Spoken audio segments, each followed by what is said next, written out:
Salam sejahtera, selamat beraktivitas buat kita semua. Biarlah kiranya hari ini jauh lebih baik daripada hari-hari sebelumnya, dan hari besok jauh lebih sukses daripada hari ini. Kita merenungkan kebenaran firman Tuhan terambil dari Korintus pasal yang pertama, dari Paulus yang oleh kehendak Allah dipanggil menjadi Rasul Kristus Yesus, dari Sostenos saudara kita kepada jemaat Allah di Korintus, yaitu mereka yang dikuduskan dalam Kristus Yesus dan yang dipanggil menjadi orang-orang kudus, dengan semua orang di segala tempat yang berseru kepada nama Tuhan kita Yesus Kristus, yaitu Tuhan mereka dan Tuhan kita.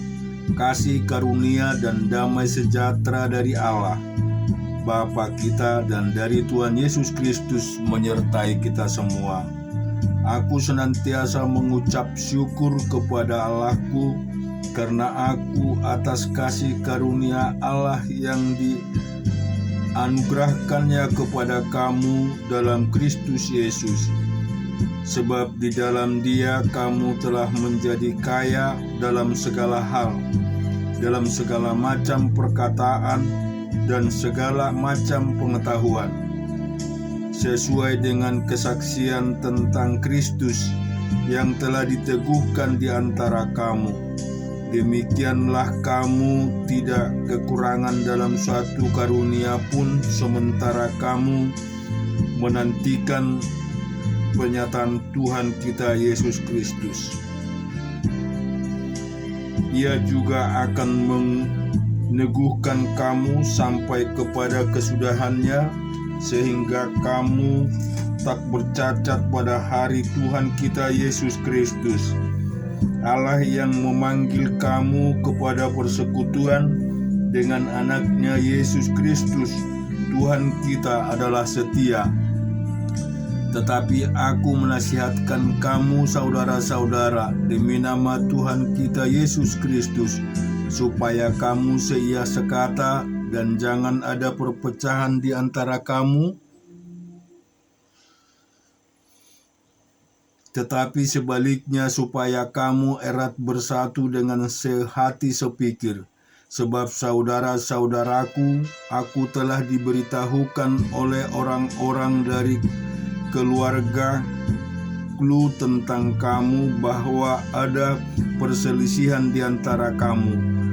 Yang aku maksud ialah bahwa kamu masing-masing berkata, aku dari golongan Paulus, atau aku dari golongan Apolos, atau aku dari golongan Kepas, atau aku dari golongan Kristus. Adakah Kristus terbagi-bagi? Adakah Paulus disalibkan karena kamu? Atau adakah kamu dibaptis dalam nama Paulus? Aku mengucap syukur bahwa tidak ada seorang pun yang di antara kamu yang aku baptis selain Kiprus dan Gaius, sehingga tidak ada orang yang dapat mengatakan bahwa kamu dibaptis dalam namaku. Juga keluarga Stefanus aku yang membaptisnya, kecuali mereka aku tidak tahu entahkah ada lagi orang yang aku baptis. Sebab Kristus mengutus aku bukan untuk membaptis, tetapi untuk memberitakan Injil, dan itu pun bukan dengan hikmat perkataan, supaya salib Kristus jangan menjadi sia-sia. Sebab pemberitaan tentang salib memang adalah kebodohan bagi mereka yang akan binasa, tetapi bagi kita yang diselamatkan pemberitaan itu adalah kekuatan Allah. Karena ada tertulis, aku akan membinasakan hikmat orang-orang berhikmat dan kearifan orang-orang bijak akan kulenyapkan. Di manakah orang yang berhikmat? Di manakah ahli Taurat? Di manakah pembantah dari dunia ini. Bukankah Allah telah membuat hikmat dunia ini menjadi kebodohan? Oleh karena dunia dalam hikmat orang tidak mengenal Allah, oleh hikmat maka Allah berkenan menyelamatkan mereka yang percaya oleh kebodohan pemberitaan Injil. Orang-orang Yahudi menghendaki tanda dan orang-orang Yunani mencari hikmat, tetapi kami memberitakan Kristus yang disalibkan. Untuk orang-orang Yahudi suatu batu sandungan, dan untuk orang-orang bukan Yahudi satu kebodohan. Tetapi untuk mereka yang dipanggil, baik orang Yahudi maupun bukan Yahudi, Kristus adalah kekuatan Allah dan hikmat Allah. Sebab yang bodoh dari Allah lebih besar hikmatnya daripada manusia, yang lemah dari Allah lebih kuat daripada manusia. Ingat saja saudara-saudara, bagaimana keadaan kamu ketika kamu dipanggil. Menurut ukuran manusia, tidak banyak orang yang bijak, tidak banyak orang yang berpengaruh, tidak banyak orang yang terpandang. Tetapi apa yang bodoh bagi dunia dipilih Allah untuk memalukan orang-orang yang berhikmat, dan apa yang lemah bagi dunia dipilih Allah untuk memalukan apa yang kuat, dan apa yang tidak terpandang dan yang hina bagi dunia dipilih Allah, bahkan apa yang tidak berarti dipilih oleh Allah untuk meniadakan apa yang berarti, supaya jangan ada seorang manusia pun yang memegahkan diri di hadapan Allah. Tetapi oleh Dia kamu berada di dalam Kristus Yesus, yang oleh Allah telah menjadi hikmat bagi kita. Ia membenarkan dan menguduskan dan menebus kita. Karena itu seperti ada tertulis, barang siapa yang bermegah, hendaklah ia bermegah di dalam Tuhan. Kita juga renungkan firman Tuhan di Yeremia pasal yang ke-29.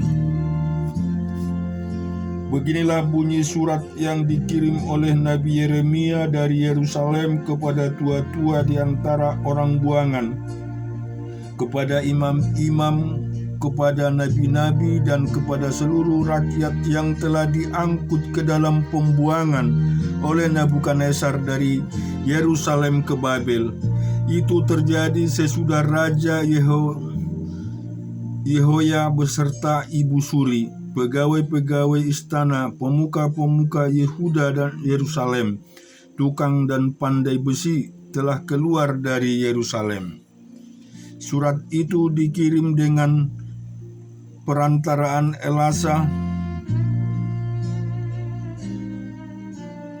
dan Gemaria bin Hilkia yang diutus oleh Zedekia Raja Yehuda ke Babel kepada Nebukadnezar Raja Babel. Bunyinya, beginilah firman Tuhan semesta alam, Allah Israel, kepada semua orang buangan yang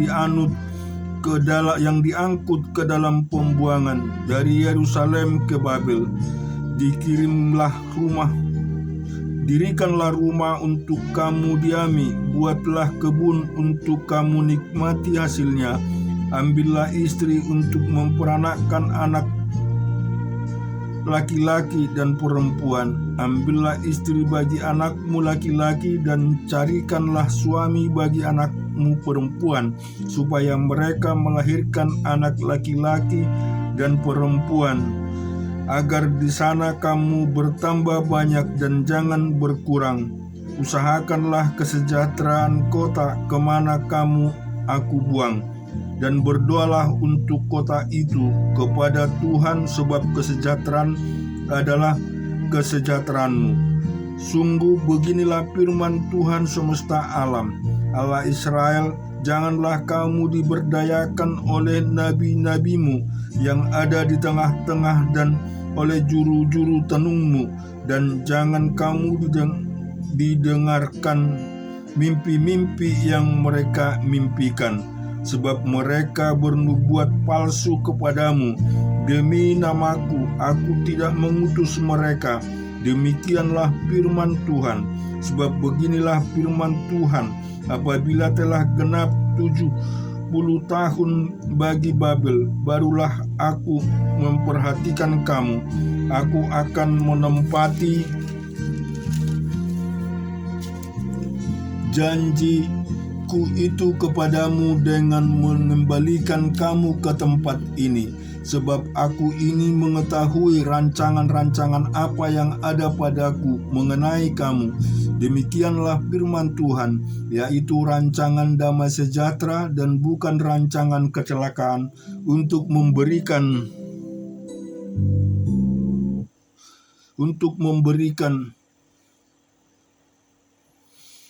kepadamu hari depan yang penuh harapan. Dan apabila kamu berseru dan datang untuk berdoa kepadaku, maka aku akan mendengarkan kamu.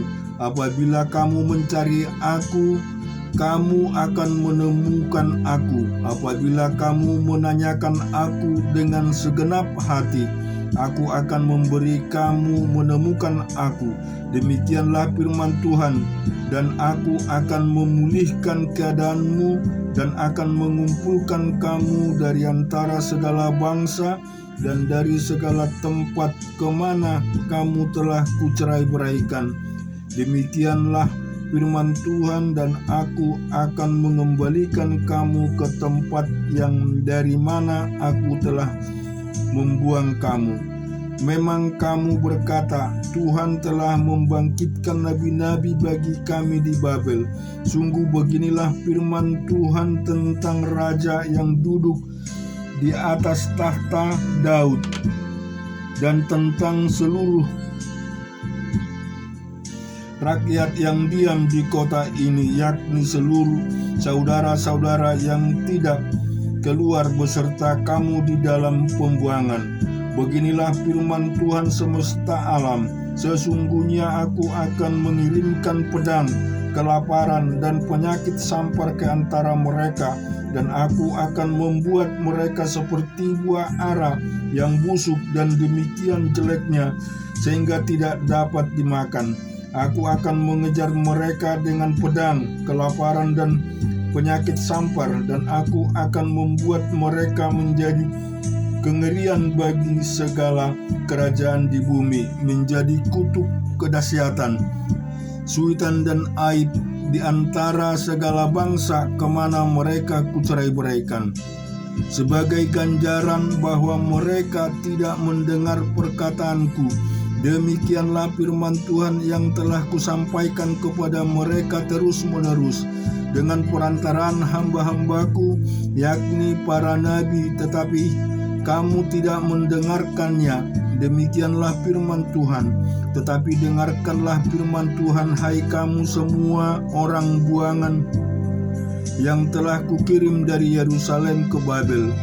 Beginilah firman Tuhan semesta alam, Allah Israel, tentang Ahab bin Koloya, yang tentang Zedekia bin Manseya, orang-orang yang bernubuat palsu kepadamu. Demi namaku, sesungguhnya aku akan menyerahkan mereka ke dalam tangan Nebukadnezar, Raja Babel, yang akan memarang mereka mati di depan matamu sendiri, sehingga dari keadaan mereka akan dijadikan suatu kutuk oleh semua orang buangan dari Yehuda yang ada di Babel. Demikianlah biarlah Tuhan memperlakukan kamu seperti Zedekia dan Ahab yang telah dipanggang oleh raja negeri Babel di dalam api. Oleh karena mereka telah melakukan kebebalan di Israel, telah berzina dengan istri sesama mereka, dan telah mengucapkan demi namaku perkataan dusta yang tidak kupesankan kepada mereka. Aku sendirilah yang mengetahui dan menyaksikan. Demikianlah firman Tuhan. Kepada Semaya orang Nehelam itu haruslah kau katakan, beginilah firman Tuhan semesta alam, Allah Israel, oleh sebab engkau telah mengirim surat atas namamu sendiri kepada seluruh rakyat yang ada di Yerusalem, yaitu kepada Imam Jepanya bin Maseya dan kepada segala imam bunyinya, Tuhan telah mengangkat engkau Sepanya menjadi imam mengganti Imam Yoyada, supaya engkau menjadi pengawas di rumah Tuhan untuk memasungkan setiap orang gila yang menganggap dirinya nabi dan untuk merantai lehernya dengan besi. Tetapi sekarang, mengapakah engkau tidak menegur Yeremia orang Anatot itu, yang menganggap dirinya nabi di antaramu? Bukankah itu telah mengirim pesan kepada kami di Babel, katanya, pembuanganmu masih lama, berikanlah rumah untuk kamu diami, buatlah kebun untuk kamu nikmati hasilnya. Surat ini dibacakan oleh Imam Sepanya ke telinga Nabi Yeremia. Maka datanglah firman Tuhan kepada Yeremia bunyinya, kirimlah pesan kepada semua orang buangan itu. Beginilah firman Tuhan tentang Semaya, orang Nehelam itu. Oleh karena Semaya telah bernubuat kepadamu, sekalipun aku tidak mengutusnya, dan ia telah membuat kamu percaya kepada dusta, maka beginilah firman Tuhan, sesungguhnya aku akan menghukum Semaya, orang Nehelam itu dan keturunannya. Tidak ada seorang pun dari keluarganya akan diam di tengah-tengah bangsa ini untuk melihat yang baik yang akan kulakukan kepada umatku. Demikianlah firman Tuhan, sebab ia telah mengajak murtad terhadap Tuhan. Kita juga renungkan firman Tuhan di Yesaya pasal yang ke-49. Dengarkanlah aku, hai pulau-pulau, perhatikanlah, hai bangsa-bangsa yang jauh. Tuhan telah memanggil aku sejak dari kandungan, telah menyebut namaku sejak dari perut ibuku. Ia telah membuat mulutku sebagai pedang yang tajam dan membuat aku berlindung dalam naungan tangannya. Ia telah membuat aku menjadi anak panah yang runcing dan menyembunyikan aku dalam tabung panahnya. Ia berfirman kepadaku, engkau adalah hambaku Israel, dan olehmu aku akan menyatakan keagunganku. Tetapi aku berkata, aku telah bersusah-susah dengan percuma, dan telah menghabiskan kekuatanku dengan sia-sia dan tak berguna. Namun hakku terjamin pada Tuhan dan upahku pada Allahku. Maka sekarang firman Tuhan yang membentuk aku sejak dari kandungan untuk menjadi hambanya, untuk mengembalikan Yakub kepadanya, dan supaya Israel dikumpulkan kepadanya, maka aku dipermuliakan di mata Tuhan, dan Allahku menjadi kekuatanku. Firman-Nya terlalu sedikit bagimu, hanya untuk menjadi hambaku, untuk menegakkan suku-suku Yakub, dan untuk mengembalikan orang-orang Israel yang masih terpelihara. Tetapi aku akan membuat engkau menjadi terang bagi bangsa-bangsa, supaya keselamatan yang daripadaku sampai ke ujung bumi. Beginilah firman Tuhan, penebus Israel, Allahnya, yang maha kudus, kepada Dia yang dihinakan orang, kepada Dia yang dijijikkan bangsa-bangsa, kepada hamba penguasa-penguasa. Raja-raja akan melihat perbuatanku, lalu bangkit memberi hormat, dan pembesar-pembesar akan sujud menyembah. Oleh karena Tuhan yang setia, oleh karena yang maha kudus Allah Israel yang memilih engkau. Beginilah firman Tuhan, pada waktu aku berkenan, aku akan menjawab engkau, dan pada hari aku menyelamatkan, aku akan menolong engkau. Aku telah membentuk dan memberi engkau menjadi perjanjian bagi umat manusia, untuk membangunkan bumi kembali, dan untuk membagi-bagi tanah pusaka yang sudah sunyi sepi, untuk mengatakan kepada orang-orang yang terkurung, keluarlah, kepada orang-orang yang ada di dalam gelap, tampillah di sepanjang jalan. Mereka seperti domba yang tidak pernah kekurangan rumput, dan di segala bukit gundul pun tersedia rumput bagi mereka. Mereka tidak menjadi lapar atau haus. Angin hangat dan terik matahari tidak akan menimpa mereka, sebab penyayang mereka akan memimpin mereka dan akan menuntun mereka ke dekat sumber-sumber air. Aku akan membuat segala gunungku menjadi jalan, dan segala jalan rayaku akan kuratakan. Lihat, ada orang yang datang dari jauh, ada dari utara, ada dari barat, dan ada dari tanah Sinim. Bersorak-sorailah, hai langit, bersorak-sorailah, hai bumi, dan bergembiralah dengan sorak-sorai, hai gunung-gunung, sebab Tuhan menghibur umat-Nya dan menyayangi orang-orang yang tertindas. Sion berkata, Tuhan telah meninggalkan aku, dan Tuhanku telah melupakan aku. Dapatkah seorang perempuan melupakan bayinya sehingga ia tidak menyayangi anak dari kandungannya? Sekalipun dia melupakannya, aku tidak akan melupakan engkau. Lihat, aku telah melukiskan engkau di telapak tanganku. Tembok-tembokmu tetap di naungan mataku. Orang-orang yang membangun engkau datang bersegera, tetapi orang-orang yang menombak dan merusak engkau meninggalkan engkau. Angkatlah mukamu dan lihatlah ke sekeliling, mereka semua berhimpun datang kepadamu.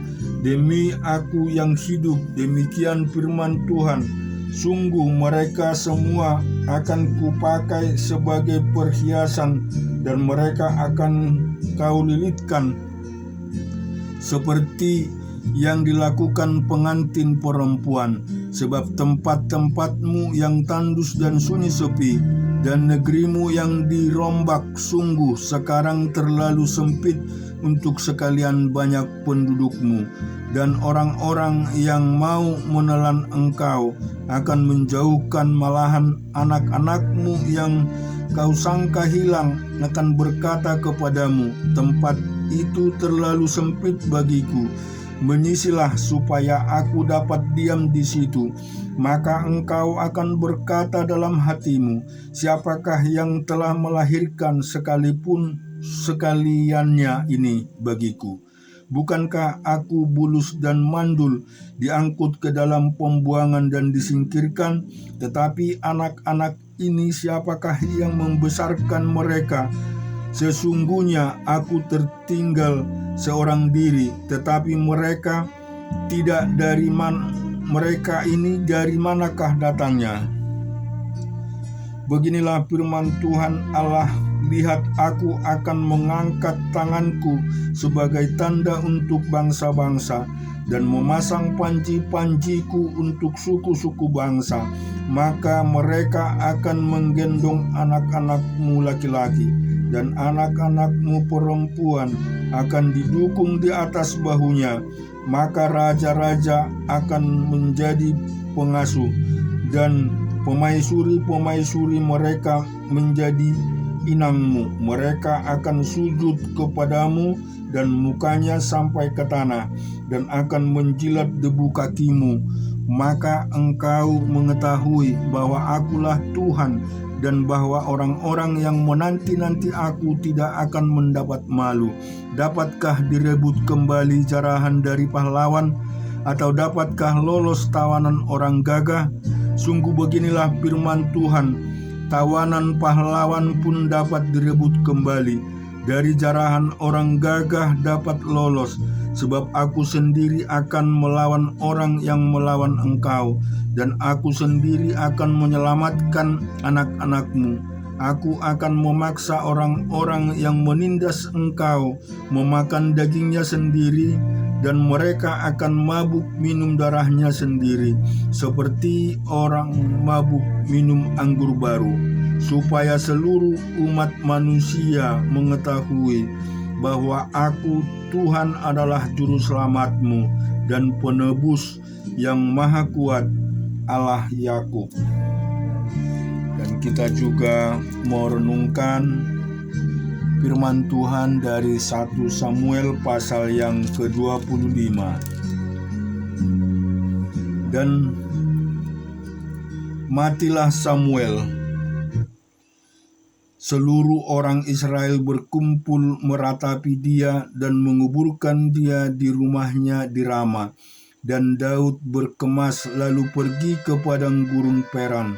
Ketika itu ada seorang laki-laki di Moan yang mempunyai perusahaan di Karmel. Orang itu sangat kaya. Ia mempunyai 3.000 ekor domba dan 1.000 ekor kambing. Ia ada di Karmel pada pengguntingan bulu domba-dombanya. Nama orang itu Nabal dan nama istrinya Abigail. Perempuan itu bijak dan cantik, tetapi laki-laki itu kasar dan jahat kelakuannya. Ia seorang keturunan Kaleb. Ketika didengar Daud di padang gurun bahwa Nabal sedang menggunting bulu domba-dombanya, maka Daud menyuruh 10 orang, dan kepada orang-orang itu Daud berkata, "Pergilah ke Karmel dan temuilah Nabal, tanyakanlah keselamatannya atas namaku, dan sampaikanlah salam ini kepadanya. Selamat, selamatlah engkau, selamatlah keluargamu, selamatlah segala yang ada padamu. Baru-baru ini aku mendengar bahwa engkau mengadakan pengguntingan bulu domba. Adapun gembala-gembalamu yang ada dengan kami tidak kami ganggu, dan tidak ada sesuatu yang hilang daripada mereka selama mereka ada di Karmel. Tanyakanlah kepada orang-orangmu, mereka tentu akan memberitahukan kepadamu. Sebab itu biarlah orang-orang ini mendapat belas kasihanmu.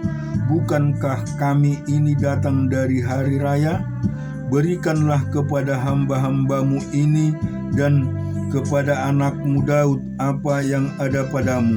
Ketika orang-orang Daud sampai ke sana, berkatalah mereka kepada Nabal atas nama Daud tempat seperti yang dikatakan kepada mereka.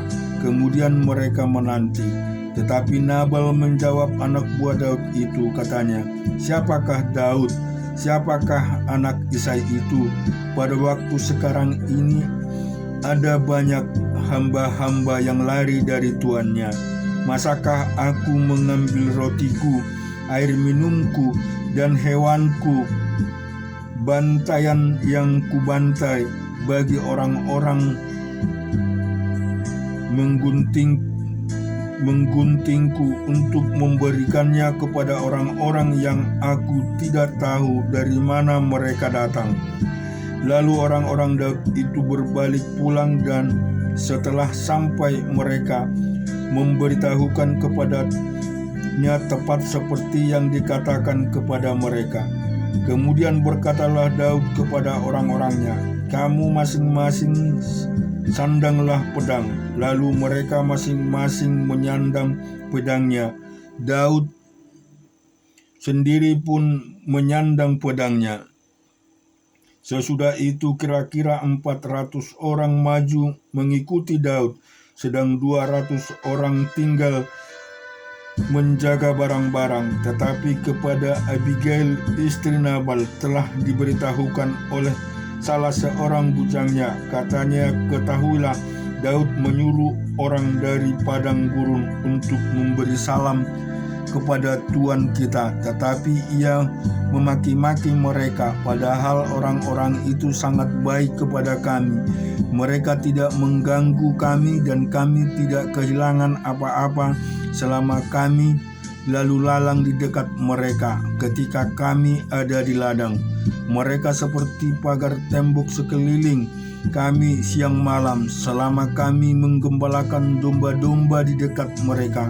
Oleh sebab itu, pikirkanlah dan pertimbangkanlah apa yang harus kau perbuat, sebab telah diputuskan bahwa celaka akan didatangkan kepada tuan kita dan kepada seisi rumahnya, dan ia seorang yang dursila sehingga orang tidak dapat berbicara dengan dia. Lalu segeralah Abigail mengambil 200 roti, 2 buyung anggur, 5 domba yang telah diolah, 5 sukar bertih gandum, 100 buah kue kismis, dan 200 kue ara. Dimuatnyalah semua ke atas keledai, lalu berkata kepada bujang-bujangnya, berjalanlah mendahului aku segera menyusul kamu.